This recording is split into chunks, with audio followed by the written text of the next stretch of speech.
Crazy Sea Stories. The book. The room smelled of mildew and dust, as though the air itself had been preserved in glass for a century. The house had been abandoned for decades, its shutters nailed closed, its doors sealed from curious eyes. Yet in the silence of its upper rooms, in the place where moonlight never reached, something had been waiting. It was not hidden in a locked chest, nor buried beneath floorboards, but resting openly on a crooked table, an old book, thick and heavy, its leather cover mottled with age. The spine was cracked, and the pages curled at the edges as though resisting being read. Strange symbols, etched faintly into its binding, pulsed faintly when touched by light as if they breathed. Those who had stumbled upon the house before never stayed long enough to notice it.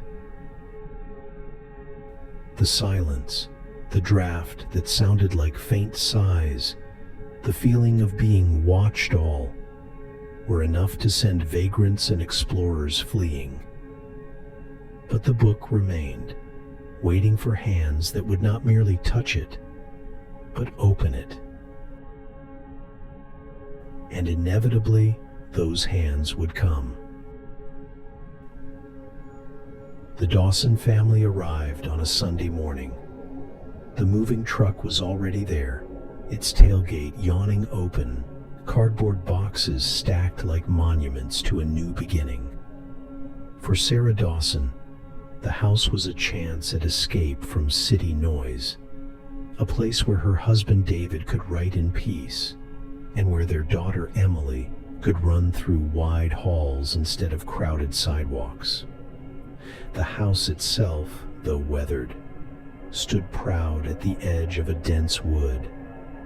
Its tall windows were clouded with dust, its roof patched with rust-colored shingles, its porch sagging under its own age. To Sarah, it looked haunted, though she would never say that in front of David. He was already enchanted by its history, built in 1887, untouched for years, bought for far less than its worth. Emily, pale-haired and quiet by nature, seemed the most enthralled. The moment she stepped through the doorway, she paused, tilting her head as if listening to something deep within the walls. "What is it, Em?" Sarah asked. The girl blinked, her eyes wide, unfocused. Then she smiled faintly. "The house is whispering." David laughed, brushing it off. "That's just the wind coming through the cracks. You'll get used to it." But Sarah shivered. The house didn't feel drafty to her. It felt alive. That evening, as boxes were unpacked and furniture arranged, Emily wandered upstairs. She was meant to be unpacking her toys, but her footsteps carried her further down the hallway, where the air grew colder and the shadows pooled thicker. She stopped at a door half ajar, its hinges shrieking softly as she pushed it open. Inside, the room was bare except for a small wooden table beneath the window. And there, resting upon it, was the book. Its cover gleamed faintly in the dim light, as though coated with oil. The air around it seemed denser, heavier. Emily approached slowly, drawn by a pull she could not name. Her small fingers hovered above the leather, trembling. The moment she touched it, warmth surged through her hand. Not the warmth of sunlight, but something deeper, like a pulse. She opened it. The pages were filled with cramped handwriting, lines of ink that seemed to swim and rearrange themselves as she stared. At first, she could not read the words, but the longer she gazed, the clearer they became, as though the book was teaching her its language. "We call upon the one beneath," she whispered aloud without realizing. The room darkened, the window rattled though there was no wind, and somewhere deep inside the house, a door slammed shut. Emily closed the book quickly, clutching it to her chest. Her heartbeat thundered, but she felt no fear. Only excitement. She whispered into the empty room, "I hear you too."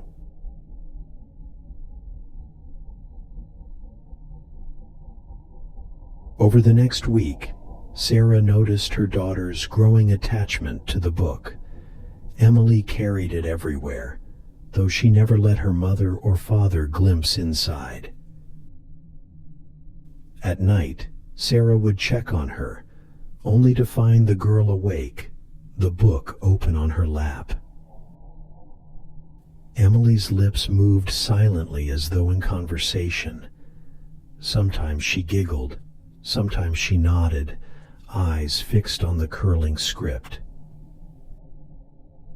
One night, Sarah leaned against the doorway and whispered, "Sweetheart, who are you talking to?" Emily looked up, startled, then smiled in a way that made Sarah's stomach tighten. "No one. Just reading." But Sarah swore she heard a second whisper in the room, a voice that was not her daughter's. David was the first to notice something strange about the book itself. It was late at night, and he had crept into Emily's room to take it away, worried that her obsession was interfering with sleep. He found her curled on her bed, the book lying open across her stomach, her small hands resting on its brittle pages. Carefully, he slid it away.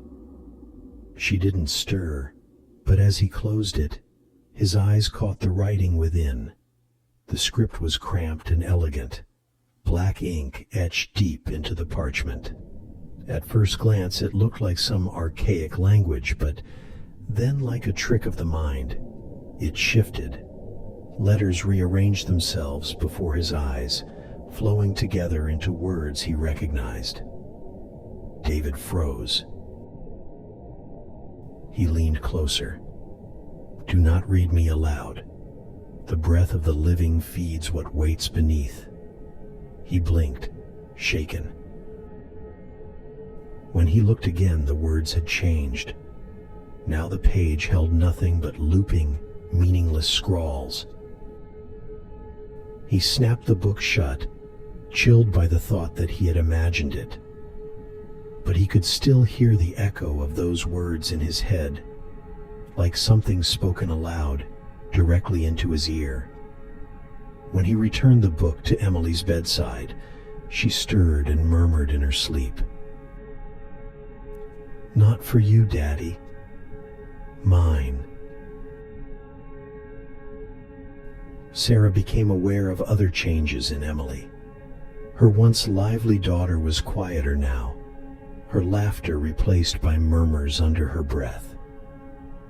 She spent hours sitting cross-legged on the floor, books spread before her, whispering into its pages, and the house itself seemed altered. Shadows clung too tightly to corners. Lights flickered even when the wiring had been checked.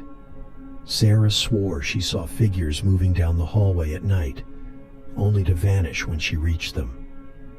Once, while folding laundry, she looked up and saw Emily standing in the doorway, staring.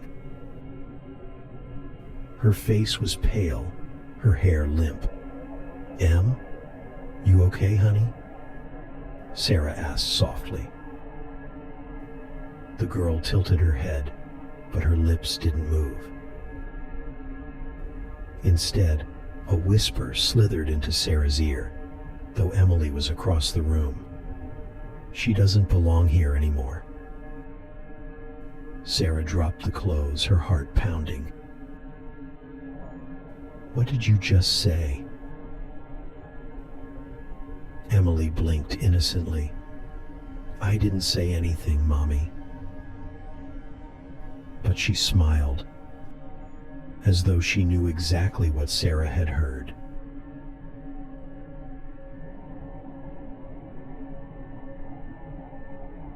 By the second month, the tension in the house was unbearable.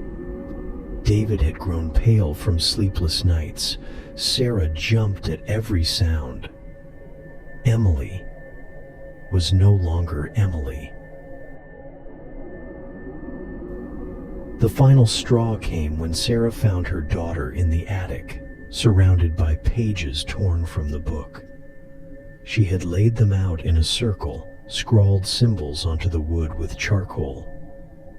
When Sarah gasped, Emily looked up with eyes that seemed too dark, too deep. "It told me what to do," Emily whispered. "It says you don't understand." Sarah ripped the book from her daughter's hands. "This ends now," she shouted, her voice trembling with panic. That night, while Emily slept, Sarah and David carried the book out to the yard. They lit a fire in the rusted metal barrel and tossed it inside. For a moment, flames licked the leather, curling the edges of its pages. Relief washed over Sarah. But then the fire died. Not in a gradual smolder, but instantly snuffed out, leaving only blackened wood. The book sat untouched among the ashes, not even warm to the touch.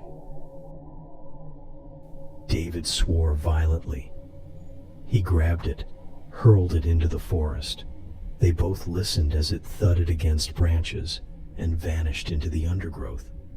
Sarah whispered, "Good riddance." But when they returned inside, the book was already waiting, resting on Emily's pillow, and she was awake now, watching them. "You shouldn't have done that," she whispered. From that night forward, the house changed more quickly. Doors locked themselves. Windows no longer opened. The air grew stifling, heavy with the smell of damp earth. David tried to leave for work one morning, only to find the front door would not budge. He pulled until his muscles trembled, but it was as though the wood had fused with the frame. The phone lines went dead. The cell phones lost all signal. They were trapped. Emily, meanwhile, thrived. Her cheeks, once pale, now glowed with eerie vitality. She walked barefoot through the halls, whispering to shadows that gathered around her like companions. At times, Sarah swore she saw thin fingers stretch from the darkness, curling around Emily's hands like a parent guiding a child. David began drinking in secret. Sarah heard the clink of bottles late at night, the muttered curses. His eyes were bloodshot, his patience gone, and through it all, Emily read. Page after page, her voice grew stronger. The whispers she recited no longer soft but commanding, as though she were not learning the words but speaking them back to something that had always known them.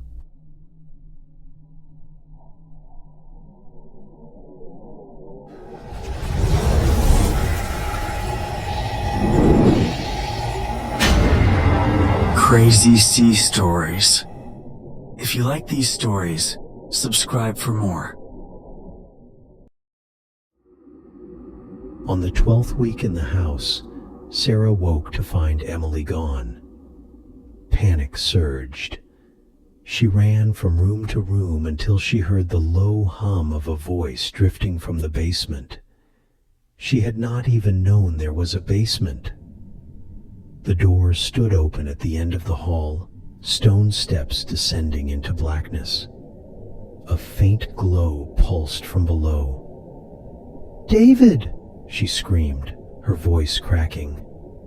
He staggered from the bedroom, face haggard.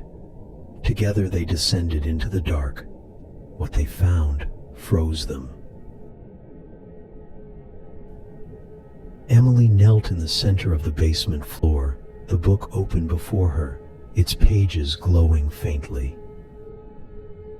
Symbols had been carved into the stone around her, etched deep as though by claws. The air writhed with whispers, dozens of voices overlapping, too many to follow. Emily looked up at them. Her eyes were black, completely, utterly black. "It's almost finished," she said calmly, like a child proud of her homework. "I just have to finish reading." David lunged forward, but the air itself thickened, throwing him back against the wall. Sarah screamed, reaching for her daughter, but shadows coiled around her wrists like ropes, holding her fast. The book turned its pages on its own, words spilling forth from Emily's mouth in a tongue older than breath. And beneath the house, something stirred. The basement trembled as Emily's voice rose higher, each syllable dragging through the walls like nails. The words made no sense to Sarah, yet they felt familiar, as though something buried deep in her blood had always known them. David fought against the invisible weight pinning him to the wall, veins bulging in his neck. "Emily, stop this, please." But his daughter did not hear him. She did not even blink. Her lips moved in time with the turning pages, each line spoken unlocking another tremor in the stone floor. A sound welled up beneath them, deep and resonant. Not quite a growl, not quite thunder. It was the sound of something enormous, something ancient, shifting in its sleep. The ground cracked. From between the fissures seeped a black, viscous substance that smelled of rot and soil. It pulsed, spreading across the basement floor like veins, creeping toward the circle where Emily knelt. Sarah shrieked as the liquid coiled around her ankles, burning like acid. She thrashed, shadows tightening their grip. "Emily, baby, listen to me," she sobbed. "You're not this thing. You're my daughter." For a moment, Emily hesitated. Her lips faltered, her gaze flicked toward Sarah. But then the book turned its page. The glow intensified, and Emily's mouth stretched into a smile too wide for her small face. "I am what it wanted me to be," she whispered.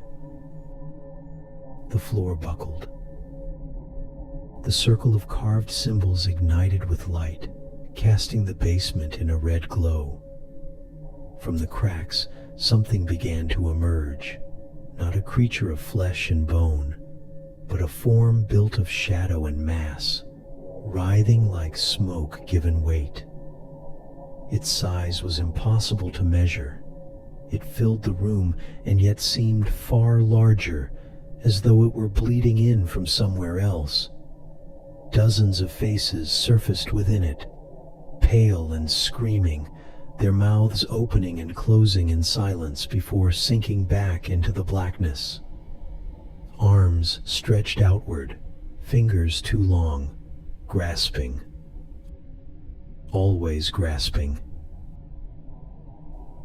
David roared, breaking free of the force pinning him. He lunged for Emily, but before he could reach her, the shadow lashed out. A tendril struck him square in the chest. His scream was brief. His body shriveled, skin collapsing against bone, eyes sinking into hollow sockets. In seconds he was gone, his form absorbed into the swirling black mass. Sarah's scream echoed through the basement. Emily did not react. She only kept reading.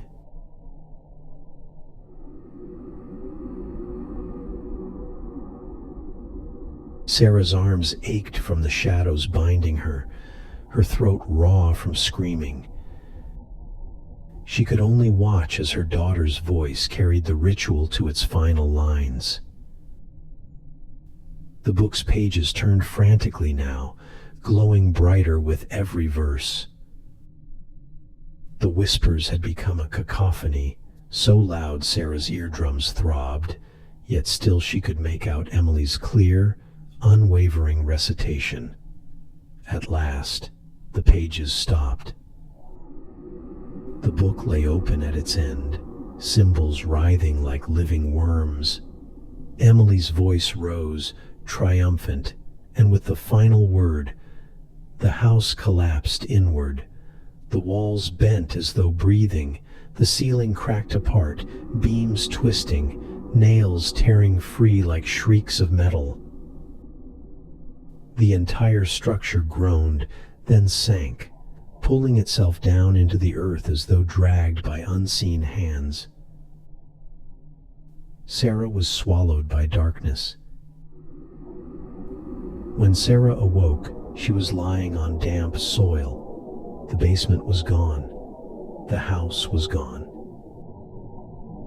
All around her stretched a vast cavern, black and endless, walls pulsing faintly like flesh. The air was thick with whispers, thousands of them, weaving together into a single endless chant. Emily stood before her. The book was gone, but Sarah could still hear it through her daughter's voice. Emily's small frame seemed stretched, her skin too pale, her eyes voids of black. Shadows curled around her like loyal pets, their claws stroking her arms, her hair. "You see, Mommy?" Emily whispered. Her voice doubled, layered with something much older. It wasn't just a book. It was a door. And I opened it. Sarah crawled backward, but the ground itself writhed, pulling her closer. No, please, Em, come back. There is no Emily anymore, the voice said through her daughter's lips. Only me, only us. From the darkness, the shape emerged fully now. A towering figure, all limbs and mouths and eyes unfolding endlessly, blotting out even the faintest glow. The whispers swelled into a scream, and then it descended. Weeks later, neighbors noticed the old house was gone. Not collapsed, not burned, simply gone. As though it had never been. The land was bare, scorched earth where walls once stood. Yet sometimes, on still nights, those who walked too near swore they heard voices. A child's giggle, a woman's scream, and faintly, the rustle of pages turning in the dark. The book would return, of course. It always did, waiting for the next pair of hands to open it.